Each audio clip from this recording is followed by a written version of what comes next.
Welcome to Alaska Weather, a production of Alaska Public Media and the National Weather Service, Alaska Region.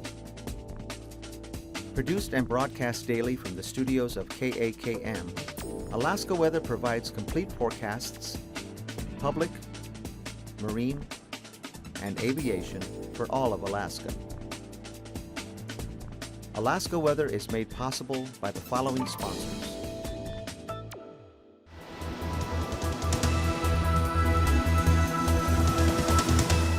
The National Weather Service. Good evening, everyone. I'm meteorologist Dave Snider with the National Weather Service. It's the 4th of May. May the 4th be with you, of course. As always, we encourage you to stay up to date with your local weather information, force or not, and give us a call when you're looking for that weather information. The easy way to do that is with the Alaska Weather Information Line, 1-800-472-0391. Find us online at weather.gov/Alaska, and you can localize your experience as you click a couple more times. You'll find that forecast information popping up. Go ahead and bookmark that. If you have questions about what you're finding or what you can't find, let us know. You'll hit all of the Alaska Weather TV Desk team at nws.ar.tv weather at noaa.gov, or if you want to just email me, david.snider, got to use my full name, at noaa.gov. Let's take a look at breakup. Things are certainly breaking up across the upper Kuskokwim there. You can see the areas in white showing mostly ice right now, but if you get down to Nikolai and McGrath, you can see there are certainly some changes there, as well as down toward Kalskag. Now, last night around Antioch, the ice started moving, and if you go over to facebook.com/NWS Alaska, or just look up NWS Alaska on your app, you'll be able to see a time-lapse video of about probably about 15 minutes or so of the ice just roaring past where our hydrologists and Riverwatch team are sitting there in Antioch. That's where they're based out of right now. So if you've seen the plane going up and down the river there on the Cusco, that is what's going on right now. Now, as you look up toward the Tanana, you can see that Manly Hot Springs seems to be the magic point right now. Above that, at least some to mostly open conditions, and then the lower Yukon conditions are still fairly iced in. We did get a note from Ann up in Eagle, who was saying that some of the ice was on the move. Not sure that it's all moving downstream just yet, but we expect more updates there, and hopefully have more information for you tomorrow, as well as more information from the Riverwatch team on the Kuskokwim. So as you have reports, as you have pictures from your village, and information that you know is critical for your friends up and downstream, make sure you pass that on to the right person so that the Alaska Pacific River Forecast Center can update the map and keep all of us out of danger from the seasonal flooding that can happen at times. Right now, no major flood issues have been detected or are expected at this point. So very good news so far for Breakup 2017. Here's a look at fire danger. Things are changing a little bit on the map there. Dry conditions continue just north of the Alaska Range there. We're going to paint that as high today as you move just east of Fort Greely. You'll notice that not a whole lot there in the Copper River Basin, but also showing areas around Palmer as slightly drier than normal, and higher fire danger there continues at this point, but nothing too substantial for most of the region as we go into the fire weather season so far. Here's a look at the satellite picture, and a couple areas of disturbed weather to pass on. One of those moving into the central and western Aleutians at this point, dragging in plenty of clouds across the southern Bering Sea, and passing in some rainfall across the central and eastern chain. Winds are going to pick up from the east and southeast ahead of that for the Alaska Peninsula. For south central, winds have been a little blustery at times today, especially closer to the coast. Rainfall moving into Prince William Sound will continue as we head into the next couple days. And for southeast, drier weather is shaping up for you. Watch as waves of cloud cover are passing just over the southern part of the Panhandle, but the low pressure system for you that's bringing this to you is actually moving away. So good news there. Across the interior, clouds are spreading in from south to north, and if you look at it with the visible satellite picture, you'll notice the coverage is actually a lot less. Look at the clouds kind of break free there, and then suddenly we develop cumulus clouds across the middle Yukon Valley this afternoon. Areas of fog and low clouds continue across the North Slope with some pockets of snow there, and a lot of what you're seeing from St. Lawrence Island all the way down toward the Bering Sea coast of the Alaska Peninsula is fog right there in the visible satellite picture. Watch it one more time. Just doesn't really seem to move very much. It kind of lurks and sloshes around in there. That's a good sign. That's fog as you're looking at a visible satellite picture. So a lot going on across the region, but really not a whole lot of very active weather. No watches, warnings, or advisories across the region this evening. Showers across the western Alaska Range and especially on the western side of that.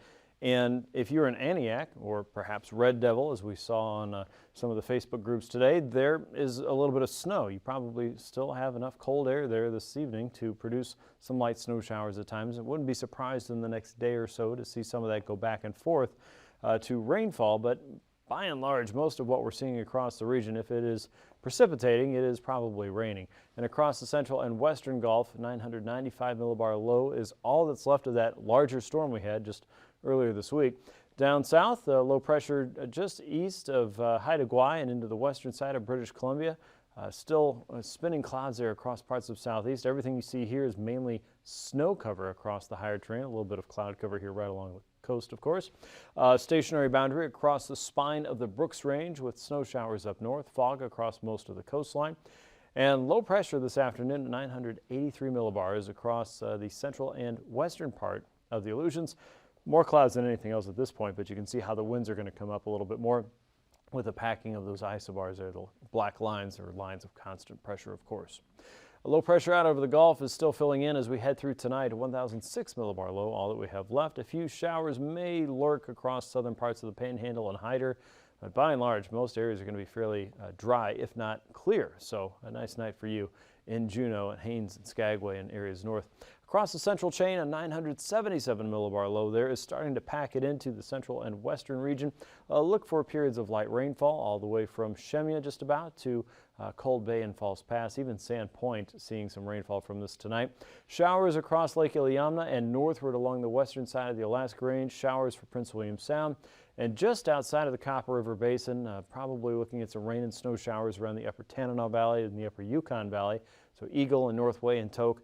Probably more rain showers than anything else. It's been fairly mild today again and across the middle Tanana Valley, but probably looking at a better chance for rainfall if you're in Fairbanks. Outside and north toward mainly Hot Springs, there's a chance you're going to see some snowflakes mixing in with the rain. A little bit further north still and go north of the Arctic Circle and you're back into snow showers for Arctic Village, Kaktovik, Prudhoe Bay and Dead Horse, all the way down the Chukchi Coast and places like Shishmaref.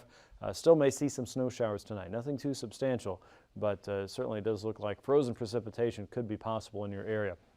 And that really doesn't change too much on Friday. In fact, the weather pattern pretty much locked in as we go into the next 24 hours. Low pressure moves east toward Nikolsky at 977 millibars. The front moves closer to the Pribilov, so the winds are going to come up a little bit more. The visibility is probably going down. You're looking for periods of rain and snow there. As you look at Bristol Bay, a better chance that you'll see rainfall there and some gusty winds at times coming out of Lake Iliamna and then across Naknek down toward Pilot Point, Port Hayden, and the western end of Kodiak Island as well. For southeast, more clouds start to move back in, maybe even from the west and south. A better chance that rainfall will be a little bit further south than north, but there could be some spotty areas of wet weather closer to Yakutat and fairly isolated around that point. For the interior, the middle Tanana Valley and Fairbanks, looking at rain showers again further north, as always, up around Tanana and mainly Hot Springs and west. Ambler and Bettles, you're back in a chance for some rain and snow showers there. For the Chukchi Coast, up around Barrow, eastward toward, let's say Prudhoe Bay and Dead Horse, as far east as there, and then the Chukchi Coast also looking at snow showers there. So not a whole lot of really heavy wet weather or snowy weather for that matter, but still enough that could pop up and pass through during the daytime. Here's Saturday, and it does look like some slightly drier air moves in as we get started for the weekend. You can see a better chance for some clearer skies across the Alaska Range and points northward. Showers may develop in the afternoon along the Yukon Valley. South of the Alaska Range, a better chance that clouds are going to fill in. That includes Anchorage, the Palmer, and Wasilla, and most of the road system into Prince William Sound as well. For areas of light rain, expect that to fill in around the Cook Inlet region, Kodiak Island, Bristol Bay. Out across southeast, showers may develop across some of the higher terrain, but once again, a ridge of high pressure here. Maybe your best friend to start the weekend. A little more sunshine for southeast, and we're not talking about the liquid kind this time. Low pressure across the central and eastern chain is filling in a little bit more to about 985 millibars. Rain and snow showers still possible from St. Matthew. West of the Pribilofs, it looks like a better chance of rainfall to the east, and to the west, you'll see a better chance of rain and snowfall there. But Looks like the Pribilofs will be right there on that edge, as you always seem to be. Periods of snow showers possible for our friends in Campbell and Savunga and in eastern Norton Sound. Rain and snow showers there. And for the Seward Peninsula, watch for some of that to just clip areas around Nome all the way out toward Wales. Other than that, things are relatively quiet with a ridge of high pressure building in across the western Bering and once again controlling, at least for now, parts of the eastern Gulf. Here's a look at temperatures today. If you're in southeast, you noticed another warm day. Capital City back into the mid-50s at least. The central and southern parts of the Panhandle anywhere from 50 to 57 degrees there around Petersburg. 54 for Hyder, 48 around Sitka, a little bit cooler at Yakutat, 51 in Cordova. It was lower 50s for Valdez today, mid-50s for Kenai and Homer. Seward was 50 degrees, 53 at the 3 o'clock hour for Anchorage, 54 up around Talkeetna, 56 in Fairbanks and Eagle, 50 degrees in Northway. 57 around Fort Greely. Healy was just shy of 50 degrees in the mid-afternoon. 43 around Fort Yukon, up the road toward Anaktuvuk Pass, 37. And it's still cold across the North Slope. Teens and 20s there with areas of fog and light snow still stuck north of the Brooks Range. For Kotzebue Sound, we saw 20s and 30s there. Around Point Hope, it was 30 degrees. 23 for Shishmaref, 30 around Nome. Unalakleet had 36. 49 around Galena today. As you get down toward Mamaroneck, temps there were in the mid to upper 20s. Hello to everyone out in Hooper Bay. We have a small acquaintance there, and it's very nice to hear from you today. 33 around Bethel. Lake Gilliamna saw temperatures in the upper 40s to about 50 degrees. And as you get into Bristol Bay, we saw temps in the 40s and 50s as well. King Salmon fairly cool today compared to Dillingham. 30s and 40s as you head down the Alaska Peninsula. Sand Point. 43 degrees, lower 40s as you head into Cold Bay and False Pass, 42 for Unalaska and Dutch Harbor. The Pribilofs both in the upper 30s, and low to mid 40s for the central and western chain. Now, for overnight low temperatures, we expect many areas to stay above freezing south of the Alaska Range for southwest and Bristol Bay, close to 30. Upper 30s for the Alaska Peninsula and the central chain. Southeast, mid to upper 30s, even 40 degrees as you get toward Ketchikan. Fairbanks 33, 14 around Barrow. Looks like Nome, you're looking at 24. A high tomorrow there of 10 degrees warmer, 34 degrees, mid-50s for Fairbanks. Up toward Tanana, Ambler, and Bettles, you're in the 30s and 40s. South Central in the mid-50s again tomorrow, especially for the Susitna Valley. 50 degrees around Kodiak, lower 50s for Southeast, lower 40s for most of the Alaska Peninsula. Dutch Harbor 42, 37 around St. Paul. Looks like Bethel, you're about 47. Shishmaref 28, Kotzebue you expect 31, and Barrow and Kaktovik both at 24 for your Friday. On to flying weather, expect IFR conditions to start your day tomorrow. The low clouds and the fog and snow may be possible in your region, as well as Kotzebue Sound, so watch for that to start your day. For southeast, generally VFR all the way around south central in the interior and southwest. MVFR along the western Alaska Range, and IFR conditions from Sandpoint westward toward Unalaska, Nikolsky, Adak, and Atka, almost all the way out to Kiska. As we get into the day, watch for the IFR to shrink a little bit across the southern Bering, but it will be over the Pribilofs, it looks like, by the afternoon. IFR conditions south of the Alaska Peninsula from Sandpoint all the way east to just about Kodiak Island. And IFR conditions for most of the North Slope will continue, as well as the northern side of the Seward Peninsula and inside Kotzebue Sound. Southeast conditions improve throughout the day for that MVFR. Here's your pass conditions. Anaktuvuk and Adigan Pass, we expect to see at least some restrictions in the morning, but both areas clear up in the afternoon to VFR, if not MVFR at least. Lake Clark and Merrill Pass, we're looking at VFR conditions by the afternoon at an MVFR start. Rainy Pass looks pretty good all day long. Same goes for Windy Pass. Isabel Pass, we're going to say VFR through most of your Friday. Mentasta Pass, we expect VFR. Tanita Pass, we expect VFR conditions through your Friday, as well as Portage Pass looking pretty good. Nice day in the Prince William Sound region. And Chilcoot and White Pass, we expect to see conditions to be okay to fly there. Again, the MVFR will be a little bit further south down the Panhandle. Freezing level shows that warm air is intruding into the central and eastern interior. Levels there as high as 2,000 to 4,000 feet aloft. The surface freezing line, though, is taking a jog south of Nunivak Island while trying to work its way northward across the western Bering. So a lot going on out there in the circulation. Of course, warmer air is also working its way north toward the eastern chain and the southern tip of the Alaska Peninsula, 4,000 to 6,000 foot levels there. And for southeast, levels as high as 2,000 to about 4,000 feet in the southern part of the Panhandle. For icing potential, hit and miss. We've got some areas that are going to see some slightly higher risks for icing. That's generally going to be up north like it was today. Levels there are actually bumped up to occasional during the day from the Alaska Aviation Weather Unit. Across the south-facing slopes of the Brooks Range, watch for light to isolated moderate above 3,000 feet. And for the Pribilofs out to the west and then also across the Alaska Peninsula between about 3,000 and 5,000 feet and above, you'll find slightly lower levels perhaps across the central chain closer to that area of low pressure, but mainly light to isolated moderate if you're having an issue with that. Jet stream, you see the circulation across the central chain and out west is dragging in some fast-moving wind, 160 knots there, top speed just east of the Kamchatka Peninsula. And then that, of course, building into a quick ridge across the west coast in the Kodiak Island and Bristol Bay region, and then taking another quick dive southward into a trough that will probably start to fall apart a little bit here, and this will become the dominant wave across the region. High pressure up north is also helping to keep this weather pattern in check, though. It's not moving from west to east very quickly because of the ridge across the western parts of North America.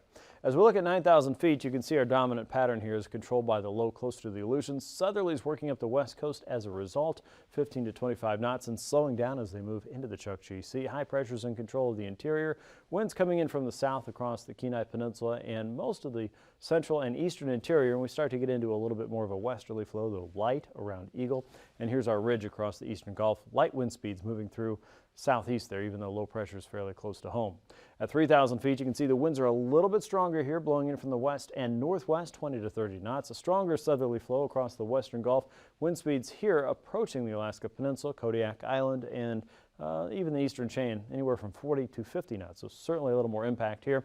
And easterlies to northeasterlies blowing across the central and eastern Bering Sea, 40 to as high as 55 knots as you move a little bit further out west. And southeasterlies moving across the YK Delta. Interior wind speed still fairly light. Turbulence potential then, we're going to focus on Bristol Bay, western Kodiak Island, all the way down the Alaska Peninsula, and the chain generally below 3,000 feet. You may see more widespread, occasional moderate throughout the day, though, in those regions. Southeast, south central, the interior, and up north. Not expecting too many issues for turbulence tomorrow. That's a look at your aviation forecast. I'll be back with the rest of your marine weather here in just a few minutes.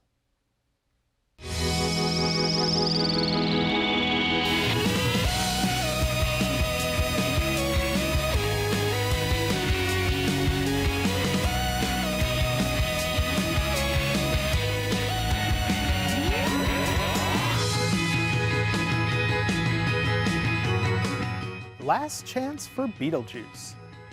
Welcome to Stargazers. I'm James Albury, director of the Kika Silva Pla Planetarium in Gainesville, Florida. And I'm Dean Regas, astronomer for the Cincinnati Observatory. We're here to help you find your way around the sky. It's the first week of May, and I hope you're feeling that spring is in the air. The warmer nights are back, and they make your stargazing a lot more pleasant. But I'm also a little sad because my favorite constellation, my main man, Orion, is saying goodbye. You see, Orion is a winter constellation. He's best seen in the winter evening skies, and now, well, winter is gone. But you have one more week to maybe catch Orion before he rides off into the sunset. And you can look for his largest and best named star, Betelgeuse, one more time. Let's show you. The star pattern, Orion the Hunter, with his 3 stars in a row for a belt, is about the best sky sign that winter is here. In fact, if you go outside an early evening during December, Orion will be climbing up the southeastern sky to remind you winter is coming.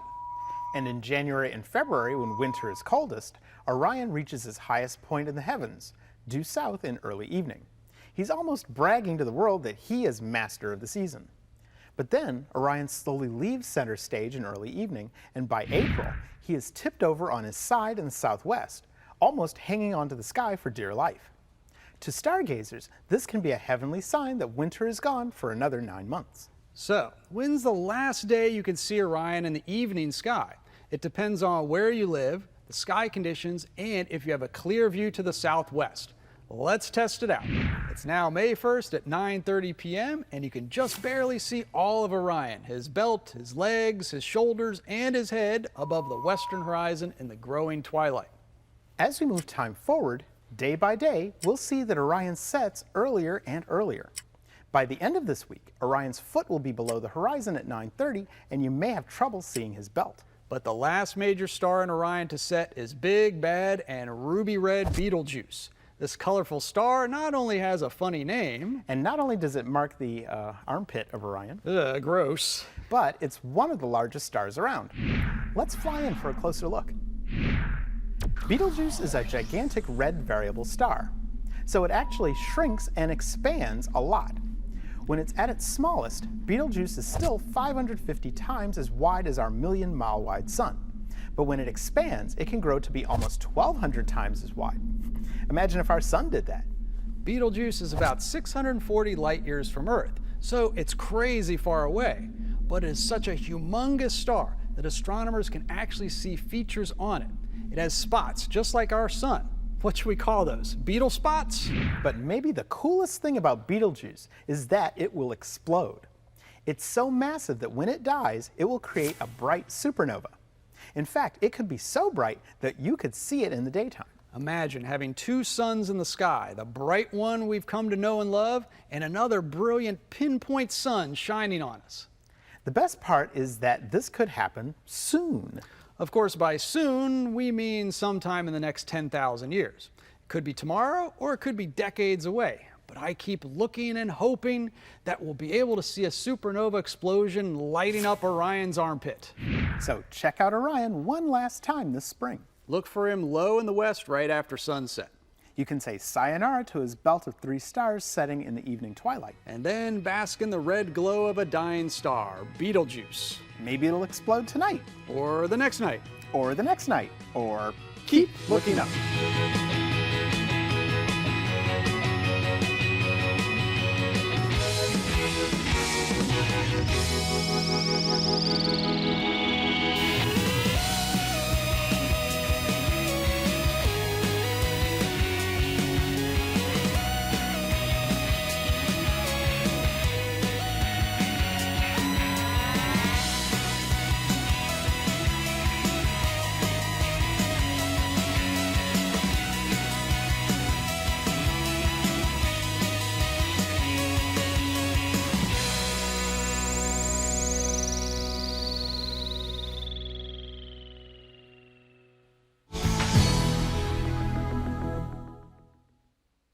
Not too many changes across the Bering Sea from yesterday. One change that isn't in the Bering, it's in the Cook Inlet region. With all the warm air we've seen, we can pretty much say that the northern part of Cook Inlet now, and especially around the Susitna Valley, is ice-free. There might still be a few small spots there.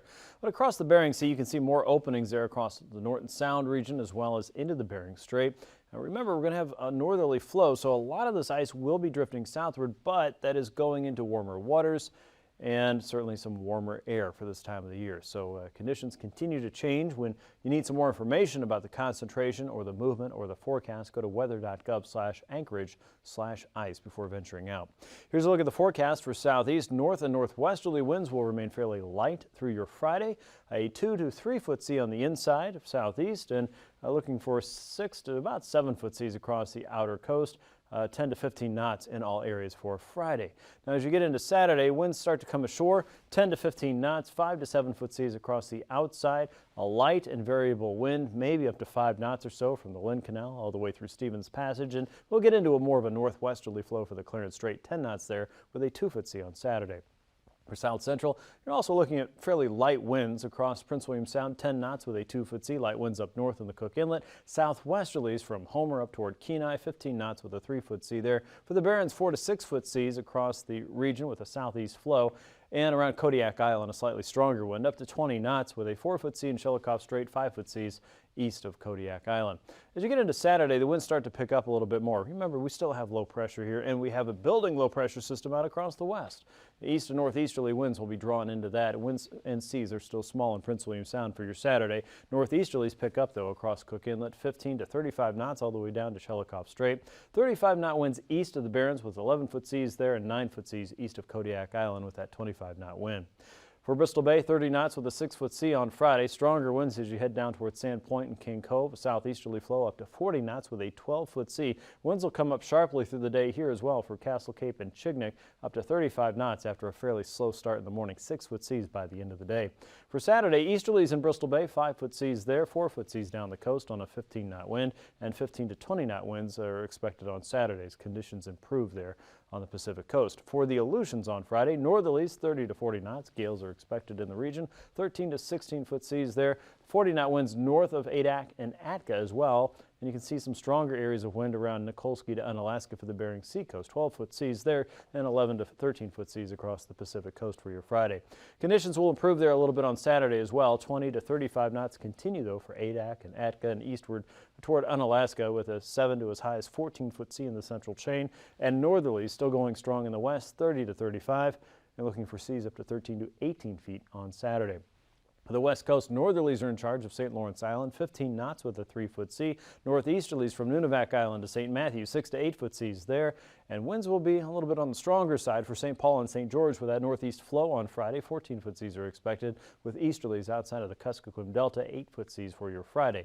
For Saturday, north and easterly winds up to 30 knots in some areas around St. Matthew, 10-foot seas there. Otherwise, 6 to 7-foot seas closer to the coast and south of St. Lawrence Island. And conditions improve in St. Paul and St. George with a northeasterly flow, 20 knots there, and a 7-foot sea for your Saturday. For Friday, easterlies continue down the Beaufort Seacoast. Watch for areas of fog and some light snow showers. Northeasterlies down the Chukchi coast, 10 to 15, and a northwesterly flow comes into Kotzebue Sound at 15 knots there. So watch for those changes. As we get into Saturday, a northerly flow develops outside of Kotzebue Sound. Easterlies on the Beaufort Seacoast, winds come up to 20 knots around Kaktovik and Dead Horse, and easterlies blowing off of Wainwright and Point Lay. Northeasterlies as you head down toward Cape Lisburne and Point Hope on Saturday. Recapping tonight's weather, watch for some periods of rain and snow showers across the interior. We saw some snow in Red Devil and out around Antioch again yesterday, and more today. Snow showers up north. Watch for periods of fog there. Low pressure at 977 millibars in the Aleutians. Periods of rain and wind should be expected with improving conditions in southeast. South central stays mainly dry as well as Prince William Sound. Conditions look pretty nice across the northern Gulf thanks to a ridge of high pressure there. Mainly dry conditions for southeast as we go into Friday. We'll see a better chance for some showers along the higher terrain. Southwest and periods of rain and snow continue across the interior, but nothing too substantial. Winds will start to come up across south central as we get into your Saturday. That's a look at your Alaska weather. We'll see you right here again tomorrow.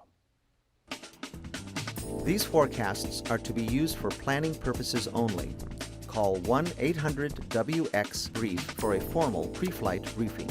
Always file a flight plan before you go flying. The U.S. Coast Guard Auxiliary urges you to leave a float plan with a friend or the harbor master before you go boating.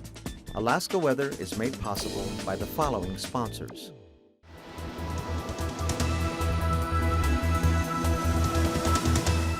The National Weather Service.